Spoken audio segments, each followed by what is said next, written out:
Bonjour à tous, cette semaine nous allons évoquer ensemble la tirette sur la route. Le principe, laisser passer une voiture sur deux lorsque la chaussée se rétrécit, c'est non seulement du fair play au volant, mais c'est surtout obligatoire dès qu'il y a des fils.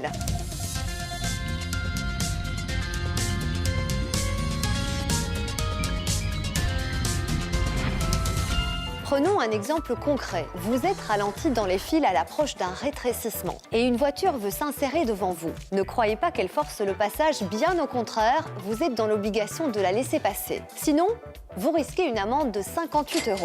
Mais vous allez le voir, tous ne maîtrisent pas parfaitement le principe. La tirette, je ne connais pas. Ça me dit quelque chose, mais ça n'a pas à voir avec les bandes ou quelque chose comme ça? Quand il y a deux fils qui sont parallèles et puis un obstacle sur une des bandes de roulement, Chacun son tour de passe et voilà, c'est ça le principe de la tirette. chacun à son tour doit s'insérer dans la file de l'autre. En vue d'assurer une convergence fluide sur une seule bande. En gros, soyez gentils, soyez polis, laissez les gens s'insérer. Pour résumer, quand il y a un accident ou un chantier, les bandes de circulation sont parfois réduites. Quand un gros ralentissement se forme, il faut utiliser toutes les bandes de circulation de manière équilibrée. C'est-à-dire qu'on évite de créer une seule longue file avant le rétrécissement. Donc si vous roulez sur la bande qui va disparaître, vous devez vous rabattre à un seul et unique endroit au niveau du rétrécissement. Olivier, dites-moi quel est l'objectif de la tirette sur la route? Alors ça va permettre de fluidifier le trafic à hauteur d'un rétrécissement et aussi de mieux occuper l'espace disponible.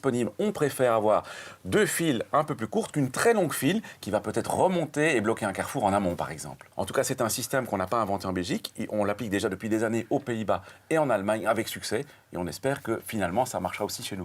Ça, c'est pour la théorie. Par contre, pour la pratique, je vous emmène sur le terrain, on va voir comment se comporter au volant.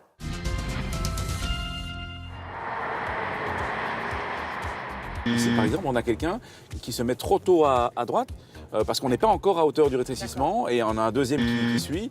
Et donc, ça, évidemment, ils sont tentés parce que ça roule un peu plus vite, mais du coup, ça dérègle complètement le système de la tirette. Il faut vraiment attendre le dernier moment. Voilà, il faut attendre le dernier moment et je vois que certains conducteurs n'ont pas cette patience, malheureusement. Les conducteurs qui sont dans une bande qui va continuer tout droit, ils n'ont pas envie d'avoir un, puis deux, puis trois véhicules qui se mettent devant eux. C'est aussi pour ça que c'est important d'aller jusqu'au rétrécissement et à ce moment-là, de se mettre un peu en quinconce par rapport aux véhicules qui sont sur la droite. Donc ici, positionne-toi peut-être ici entre le mobil-home et la voiture grise. Et comme ça, naturellement, on va s'insérer sans heurts. La personne a tout à fait joué le jeu derrière nous. Et donc c'est parfait, on a là une tirette magnifique. Magnifique, Voilà. avec un ralentissement Un cas d'école. et un rétrécissement Tout à dans le fait. même temps. Vous l'avez vu, de nombreux automobilistes jouent le jeu de la tirette en l'appliquant même par courtoisie quand ce n'est pas obligatoire. Par exemple, pour accéder à une autoroute bouchée ou un carrefour encombré. Un principe essentiel pour fluidifier le trafic. Si vous avez des questions, contactez-nous sur les réseaux sociaux. À la semaine prochaine et d'ici là, bonne route!